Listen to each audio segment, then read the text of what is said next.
Le 15 décembre 2022, au port de Gdynia, dans le nord de la Pologne, sur la mer Baltique, se tient le président de la République de Pologne, Andrzej Duda, entouré de généraux et de ministres de haut rang. Tous les regards sont tournés vers un immense navire de transport d'où sont déchargés les premiers chars d'assaut achetés à la Corée du Sud. 180 véhicules de combat, d'une valeur totale dépassant le milliard de dollars, le contrat a été signé 5 mois plus tôt, et les chars sont déjà sur le sol polonais. Il s'agit de l'exécution la plus rapide d'un contrat d'armement lourd de toute l'histoire du commerce mondial des armes. Aucun fabricant occidental n'aurait pu livrer ne serait-ce que la moitié de ce nombre en si peu de temps. Mais pourquoi la Pologne a-t-elle choisi des chars coréens plutôt que les Abrams ou les Léopards qui ont fait leurs preuves? La réponse à cette question commence 70 ans plus tôt, à l'autre bout du monde, dans un pays qui n'était pas encore un État industriel moderne. Le 25 juin 1950, au petit matin, sur la péninsule coréenne, les troupes nord-coréennes franchissent le 38e parallèle et lancent leur invasion du Sud.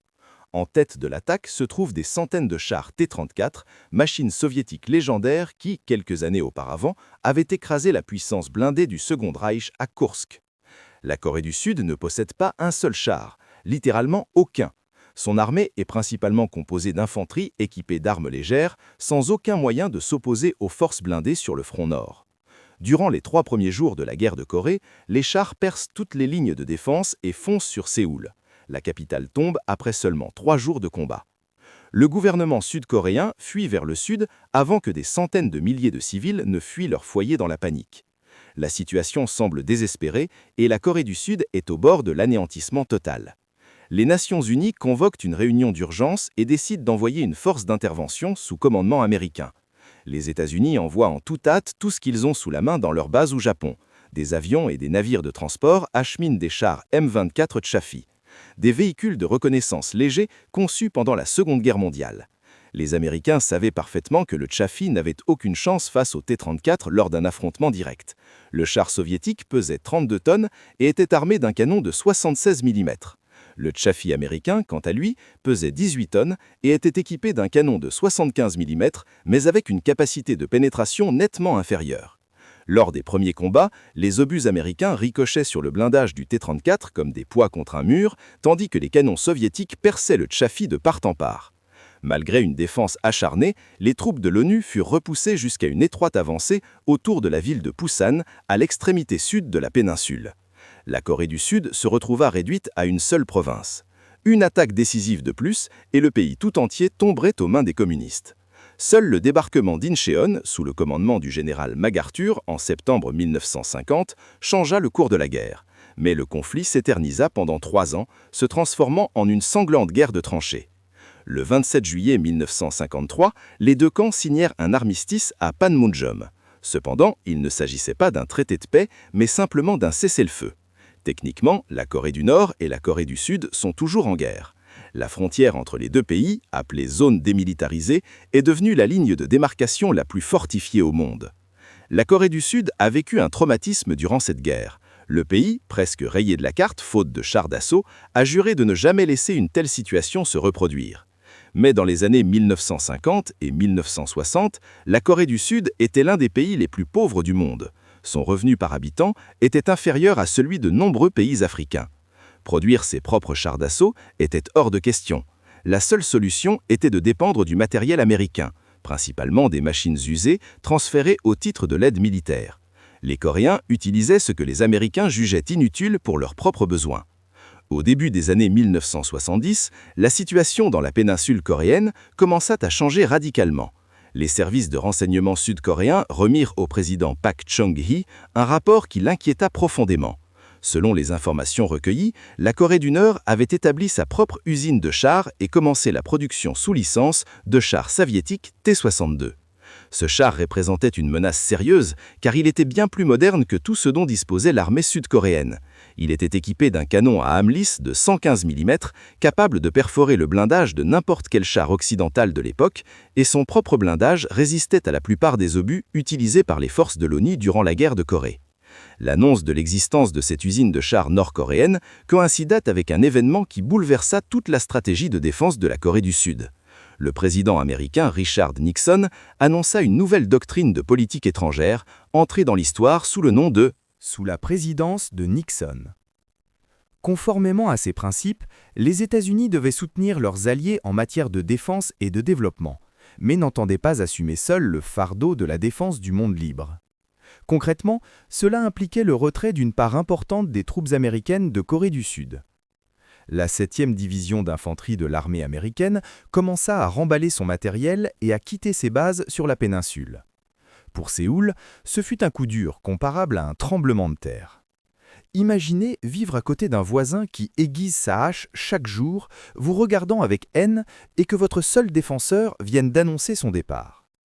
Le président Park Chung-hee entreprit immédiatement des démarches diplomatiques désespérées pour obtenir des chars M60A1 modernes auprès des Américains. Ces engins constituaient alors l'épine dorsale des forces blindées de l'OTAN en Europe et pouvaient efficacement contrer les T-62 nord-coréens. Cependant, Washington refusa toute nouvelle demande, invoquant des capacités de production limitées et la priorité accordée aux livraisons aux troupes américaines en Europe. Aucune tentative diplomatique, aussi vaine soit-elle, ne parvint à convaincre les Américains de leur vendre un nombre suffisant de chars modernes. Les États-Unis proposèrent alors une solution de contournement. Des cargaisons de chars M48 Patton d'occasion commencèrent à arriver du Vietnam, où l'intervention américaine touchait à sa fin. Ces engins, encore chauds des combats dans la jungle, étaient couverts de poussière et de boue d'Asie du Sud-Est. Certes, ils étaient opérationnels après les réparations nécessaires, mais leur technologie restait celle des années 1950. Les généraux sud-coréens accueillirent ces cadeaux avec des sentiments mitigés. D'un côté, un char, quel qu'il soit, valait mieux que rien. De l'autre, il était évident que ces chars d'occasion n'offraient aucun avantage sur les nouveaux T-62 nord-coréens. Le président Park Chung-hee comprit que la Corée du Sud devait prendre les choses en main. Compter sur l'aide militaire américaine était une impasse. La seule solution était de développer sa propre industrie d'armement capable de produire des chars modernes. Le problème, la Corée du Sud n'avait aucune expérience dans ce domaine. Il n'y avait ni usine, ni ingénieur, et même pas les connaissances de base pour construire un char d'assaut. Les Américains acceptèrent d'envoyer un groupe d'ingénieurs sud-coréens dans leur centre de réparation de véhicules blindés en Alabama. Là-bas, les Coréens devaient apprendre les rudiments de la production d'armement. Moulage de plaques d'acier blindées, usinage de précision, soudage et assemblage, contrôle qualité et essai des chars finis. Ce n'était que le début d'un long parcours. En 1976, des images satellites confirmèrent les pires craintes des services de renseignement sud-coréens. L'usine de chars en Corée du Nord, dont l'existence n'avait jusqu'alors fait l'objet que de spéculations, était pleinement opérationnelle. Des lots successifs de T-62 destinés à l'armée de Kim Il-sung en sortaient. Le rapport des services de renseignement parvint directement au bureau du président Park Chung-hee. La réaction fut immédiate. Le président convoqua personnellement le PDG du plus grand groupe industriel sud-coréen et lui ordonna de lancer la construction d'une usine de chars. Cette réunion est restée célèbre grâce à une anecdote qui illustre parfaitement le manque de préparation de la Corée du Sud face à la production de blindés. En coréen, les mots char et train se prononcent presque de la même façon. L'homme d'affaires quitta le bureau du président, persuadé qu'il allait construire une usine de trains. Heureusement, sa secrétaire, présente à la réunion, dissipa rapidement le malentendu avant que l'industriel ne quitte le bâtiment. La Corée du Sud devait choisir un partenaire technologique pour créer son premier char national. Le candidat idéal semblait être l'entreprise américaine Chrysler Defense, fabricant de chars pour l'armée américaine. Cependant, lorsque les Coréens présentèrent leurs attentes, les Américains proposèrent quelque chose de complètement différent. Chrysler suggéra que la Corée du Sud commence la production licence de chars M60A3. Ce modèle était à ce moment-là déjà considéré comme obsolète, même par les Américains eux-mêmes. Séoul rejeta ces propositions et entama secrètement des négociations avec la République fédérale d'Allemagne. La société Krauss-Maffei, responsable de la conception du légendaire Léopard 1, exprima son intérêt pour une coopération. Les négociations se déroulèrent dans le plus grand secret, les deux parties craignant une réaction de Washington susceptible de bloquer le transfert de technologies militaires allemandes. Ces négociations secrètes avec l'Allemagne ne le restèrent pas longtemps. Les services de renseignements américains eurent rapidement connaissance des pourparlers entre Séoul et Krauss-Maffei, et Washington réagit promptement. En 1977, Chrysler Defense changea brusquement de position et soumit une proposition entièrement nouvelle à la Corée du Sud. Cette fois, les Américains ne proposaient pas le M60A3, désormais obsolète, mais une solution bien plus attrayante. Chrysler proposa de développer conjointement un nouveau char basé sur. L'idée était de concevoir un nouveau char basé sur les technologies du dernier projet américain, le M1 Abrams, alors encore en développement. Pour les Coréens, c'était une offre qu'ils ne pouvaient refuser. L'accès à une technologie de pointe en matière de blindage leur ouvrait les portes d'un monde dont ils n'avaient jusqu'alors que rêvé. Le 1er décembre 1978, les deux parties signèrent un contrat pour la livraison de 2 prototypes. Le projet fut baptisé Rocket, acronyme de Republic of Korea Indigenous Tank, char indigène de la République de Corée. Ce nom, empreint de fierté, laissait présager que la Corée du Sud disposerait enfin de son propre blindage. Cependant, la réalité se révéla bien plus complexe. Pendant les 2 années suivantes, d'ardues négociations juridiques concernant les droits de propriété intellectuelle et les redevances de licence eurent lieu. Les Américains acceptèrent de fournir aux Coréens un blindage composite avancé, identique à celui utilisé sur le M1 Abrams. Cependant, ils se réservèrent également des droits exclusifs sur 44 composants clés et procédés d'installation auxquels les ingénieurs coréens n'avaient pas accès. De plus, toute exportation d'un char sud-coréen nécessitait l'approbation préalable de Washington et impliquait le versement de redevances à Chrysler. La situation était comparable à celle d'un père autorisant son fils à l'aider à réparer sa voiture dans le garage, mais lui interdisant de toucher à quoi que ce soit d'important. La Corée du Sud bénéficiait ainsi de millions de dollars de recherche et développement américains, mais en contrepartie, elle restait technologiquement dépendante des États-Unis. Ironie du sort, le projet était baptisé char indigène, alors qu'en réalité les Coréens étaient exclus de la majeure partie des travaux de conception et de production. Les ingénieurs de Séoul ne comprenaient ni la structure ni la technologie du véhicule, qu'ils développaient pourtant, en théorie, en collaboration avec les Américains. En mars 1982, Chrysler Defense fut vendu à General Dynamics Land Systems. Le nouveau propriétaire poursuivit le projet et produisit finalement 2 prototypes, envoyés pour des essais sur le célèbre terrain d'essai d'Aberdeen dans le Maryland. Les résultats des essais furent désastreux. Le prototype était incapable de gravir une pente à 60 degrés, une exigence standard pour les chars modernes. Lors d'un essai, le moteur prit feu, contraignant l'équipage à évacuer immédiatement. Les tests du système de conduite de tir révélèrent d'autres problèmes. En conditions hivernales, les viseurs tremblaient, empêchant une acquisition précise de la cible. L'ordinateur balistique se bloqua en raison d'interférences électromagnétiques. Des interférences radio provoquèrent le blocage complet du système de tir. La liste des défauts s'allongea chaque jour d'essai et les ingénieurs américains durent procéder à de nouvelles corrections et modifications. Finalement, la plupart des problèmes furent résolus, mais le processus fut beaucoup plus long que prévu. General Dynamics remit un prototype désigné PV1 à la Corée du Sud, accompagné de 1300 pages de documentation technique. Les Coréens constatèrent rapidement que les plans fournis étaient loin d'être suffisants pour lancer la production en interne. Des informations cruciales nécessaires à la construction du char sur leur territoire manquaient. Malgré ces limitations, la Corée du Sud commença la production de sa propre version, désignée XK1. Le char qui sortit de l'usine coréenne ressemblait étrangement au plus imposant Abrams américain. La ressemblance était si frappante que les soldats américains stationnés en Corée du Sud trouvèrent immédiatement un surnom pour le nouveau char. Ils commencèrent à l'appeler Baby Abrams ou Petit Abrams. Ce nom avait une connotation condescendante car il exprimait une certaine appréciation de leur prouesse industrielle, mais il soulignait également leur dépendance aux prototypes américains. Lors de travaux conjoints sur les prototypes, une situation se produit qui changea le cours de l'histoire de l'industrie de l'armement coréenne. Des ingénieurs des 2 nations travaillaient côte à côte, dans les mêmes bureaux et ateliers de production.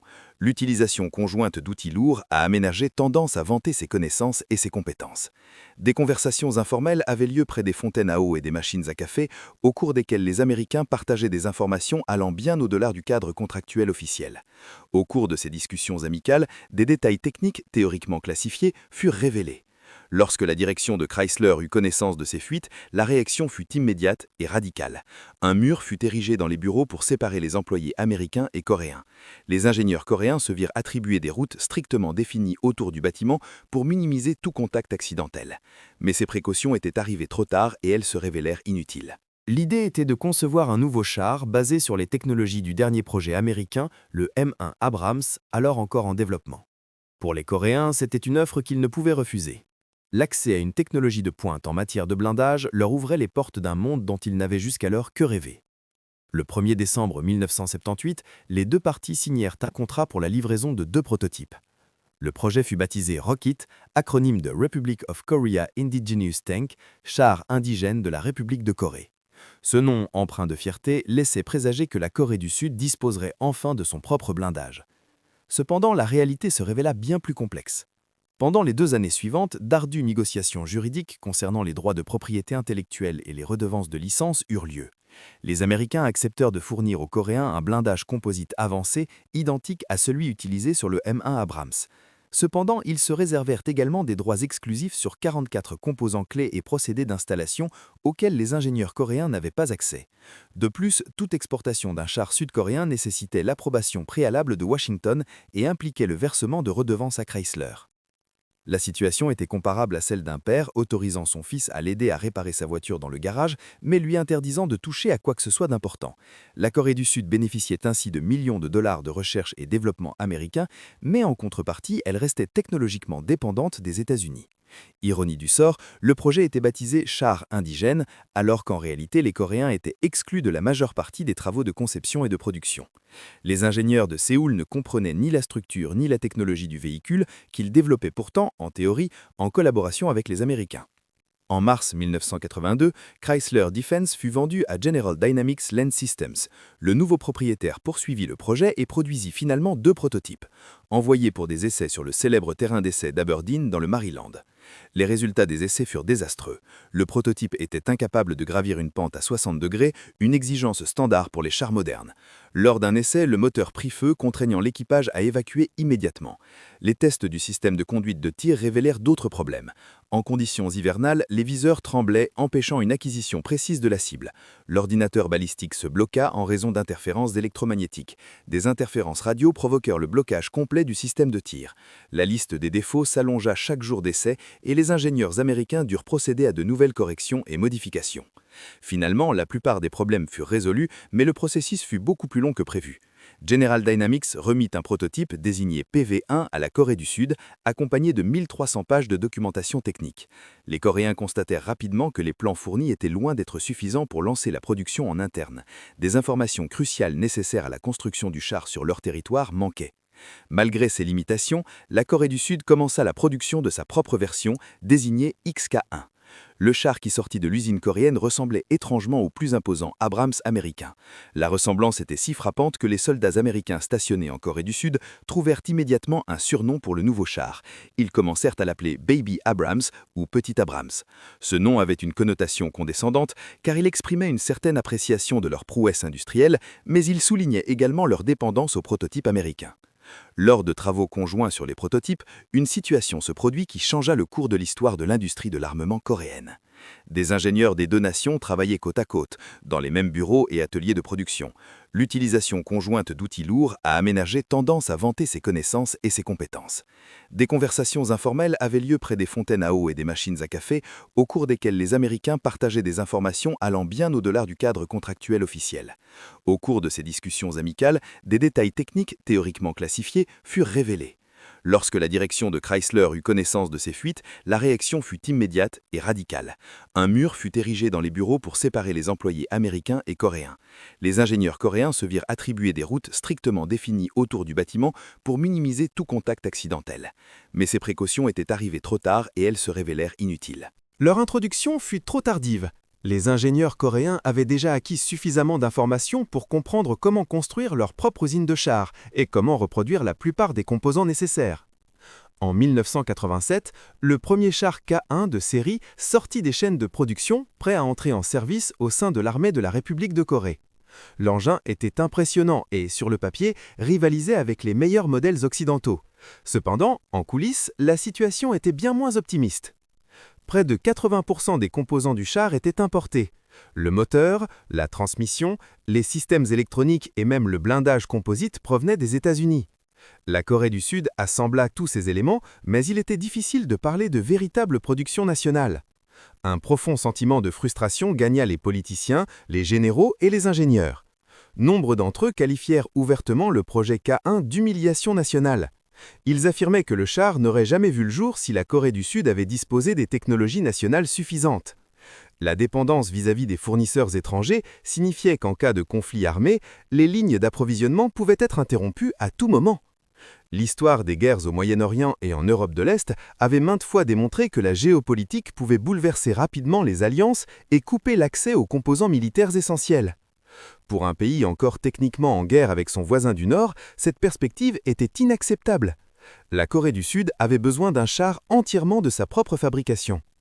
Cependant, les projets de développement d'une nouvelle génération de chars durent attendre. D'abord, la récession économique frappa au début des années 1990 et l'armée refusa catégoriquement d'engager des dépenses supplémentaires en période d'austérité budgétaire. Puis, en 1997, toute la région asiatique fut frappée par une crise financière qui faillit ruiner la Corée du Sud. Le Fonds monétaire international dut intervenir avec un plan de sauvetage pour éviter l'effondrement économique total du pays. Dans ces circonstances, personne n'envisageait de dépenser des milliards pour un nouveau char. Cependant, à mesure que la situation économique se stabilisait, la Corée du Sud renoua avec son rêve d'une indépendance militaire complète. L'Agence pour le développement de la défense, l'équivalent sud-coréen de la DARPA américaine, fut chargée de concevoir un char de nouvelle génération entièrement national. Cette fois, l'approche était radicalement différente de celle du projet K1. Au lieu de s'en remettre à un partenaire étranger unique pour imposer ses conditions, les Coréens décidèrent de rassembler les meilleures connaissances internationales et de les intégrer à leur propre conception. Une équipe d'experts de renom fut constituée, réunissant les spécialistes les plus éminents du monde en matière de blindés. Des experts de Suède, de France, d'Israël et du Royaume-Uni furent invités. Chacun d'eux anima des séminaires de 40 heures, au cours desquels ils partagèrent leur expérience en matière de conception de chars. Toutes les présentations furent enregistrées et archivées, créant ainsi une base de connaissances inestimable pour les concepteurs coréens. 7 chercheurs de l'Agence pour le développement de la défense furent envoyés au Royaume-Uni avec une bourse d'études d'1 an afin d'étudier les dernières avancées dans la construction de chars. À leur retour, ces ingénieurs formèrent le noyau de l'équipe de conception du nouveau véhicule. Les travaux débutèrent officiellement en 1995 avec un budget de 260 millions de dollars. L'objectif était de créer un char qui, sur le papier, égalerait voire surpasserait les meilleurs véhicules de l'OTAN. Ces efforts aboutirent au Black Panther, un char combinant les atouts du Leclerc français et du Léopard 2 allemand, mais avec une âme coréenne et une indépendance technologique totale. Le nom Black Panther n'était pas un hasard. Premièrement, la doctrine tactique supposait que le nouveau char serait aussi agile qu'une panthère chassant dans les forêts montagneuses de Corée. Deuxièmement, sa vitesse et sa maniabilité devaient le rendre aussi redoutable que ce prédateur. Troisièmement, soyons honnêtes, le nom Black Panther sonnait bien mieux que char coréen. Hyundai Rotem, associé au géant automobile Hyundai Motor Group, semblait être le partenaire idéal. Samsung Techwin et Kia devaient collaborer avec lui, formant un consortium des plus grandes entreprises industrielles coréennes. Contrairement aux fabricants d'armes occidentaux qui souffrent souvent d'une capacité de production limitée, les entreprises coréennes disposaient d'une infrastructure puissante, capable d'une production de masse à une échelle inédite. L'armement principal du Black Panther est le canon L-55, une version coréenne du canon allemand Rheinmetall de 120 mm à âme lisse. Ce qui distingue ce canon est son impressionnante longueur, qui dépasse de plus de 130 cm celle du canon L-44 utilisé sur toutes les versions de l'Abrams et les anciens Léopard 2. Le canon plus long engendre une pression interne supérieure au tir, ce qui se traduit directement par une puissance de feu supérieure. Vitesse initiale et pénétration nettement améliorée des blindages ennemis. Les concepteurs coréens ont développé un système de chargement automatique exclusif compatible avec toutes les munitions standards de l'OTAN. Les munitions sont alimentées par l'arrière de la tourelle grâce à un mécanisme semblable à une bande de mitrailleuse. Ce système permet le chargement des munitions même en mouvement sur terrain accidenté, assurant une cadence de tir de 10 à 15 coups par minute en tir soutenu. Le cœur de l'électronique de combat est un système de conduite de tir avancé de la société française Thales, suggérant l'utilisation de technologies éprouvées sur le char Leclerc. Le haut degré d'automatisation permet même aux conscrits inexpérimentés de maîtriser rapidement le fonctionnement de systèmes complexes. Une fois la cible acquise, le canon et la tourelle la suivent automatiquement sans intervention supplémentaire de l'équipage. L'équipage du Black Panther se compose de seulement 3 personnes, un commandant, un tireur et un pilote. Une interface spéciale permet la prise en main d'urgence du char par 2 personnes maximum, voire dans des cas extrêmes par un seul soldat. Le moteur s'est avéré être le plus grand défi à relever pour les ingénieurs coréens. Initialement, il était prévu d'utiliser le moteur allemand MTU 890, un diesel 12 cylindres de 15 500 chevaux. Cependant, l'objectif était de créer un équivalent et le processus de rétro-ingénierie a duré 7 ans. Le moteur coréen s'est révélé légèrement moins performant en termes d'accélération. L'accélération du char de 0 à 32 km/h prend près de 8 secondes contre 7 secondes pour le moteur allemand d'origine. Malgré cette différence, les performances restent impressionnantes. Le Black Panther atteint une vitesse maximale de 70 km/h et possède une autonomie de 430 km avec un seul plein. Le moteur de 1500 chevaux est capable de propulser un véhicule de 55 tonnes. Le premier lot de 100 unités a reçu des moteurs MTU allemands, mais tous les lots suivants sont sortis d'usine avec des groupes motopropulseurs entièrement fabriqués en Corée. Le blindage du Black Panther est un secret militaire jalousement gardé. Il s'agit d'un mélange composite de céramique et d'autres matériaux développé par Samsung, probablement inspiré du blindage Chobham britannique utilisé sur les chars Challenger. L'avant de la caisse a été testé et a résisté à un impact direct d'un projectile anti-char tiré à courte portée par son propre canon L-55. Le compartiment à munitions est équipé de panneaux de recul spéciaux qui, en cas d'explosion, redirigent la force de l'explosion vers l'extérieur, protégeant ainsi l'équipage des flammes. Cette solution élimine l'effet de tourelle qui bascule, devenu une caractéristique tragique des chars russes en Ukraine. Véritable révolution technique, le système de suspension hybride combine des éléments hydropneumatiques et des barres de torsion classiques disposées alternativement entre les roues. Ce système permet au Black Panther de réaliser une prouesse qu'aucun autre char occidental ne peut accomplir, abaisser et relever l'ensemble de sa caisse, à la manière d'une voiture rabaissée. Cette capacité s'avère particulièrement utile sur le terrain montagneux de Corée. Le char peut littéralement se dissimuler derrière une colline, réduisant au maximum sa silhouette, puis pointer son canon selon un angle prononcé, à la manière d'un mortier. C'est précisément pour cette capacité que furent conçues les munitions les plus innovantes de l'arsenal du Black Panther, le missile sol-air intelligent coréen à attaque par le haut, désigné K-Dash. Ce missile unique possède son propre système de guidage et 4 stabilisateurs. Après son lancement, le missile localise sa cible et, dans la phase finale de son vol, déploie un parachute qui ralentit sa descente. Il percute ensuite le blindage supérieur relativement fin du véhicule ennemi avec un jet de métal en fusion. Lorsque l'équipage du Black Panther annonce qu'il va faire pleuvoir le feu du ciel, l'ennemi se doit de prendre ses paroles au sérieux. C'est cette combinaison de technologies de pointe, d'une totale indépendance de production et d'une volonté de transfert de connaissances qui a convaincu la Pologne de prendre cette décision historique. La Corée du Sud, seul constructeur, a proposé à Varsovie non seulement des chars prêts à l'emploi, mais aussi une licence complète pour produire sa propre version, désignée KPL. Aucun constructeur occidental n'était disposé à partager ses secrets à ce point. Les Américains imposent des dizaines de restrictions à l'exportation sur les chars Abrams.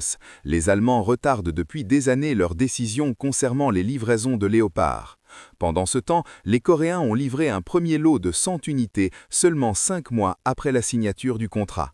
Avec une commande de près de 1000 chars d'une valeur totale de 15 milliards de dollars, la Pologne devient l'une des plus grandes puissances blindées d'Europe, équipée de chars qui, jusqu'à récemment, semblaient relever de la science-fiction. Si cet article vous a plu, n'hésitez pas à le liker et à partager votre avis dans les commentaires. Abonnez-vous à la chaîne pour ne manquer aucun article sur les sujets les plus importants.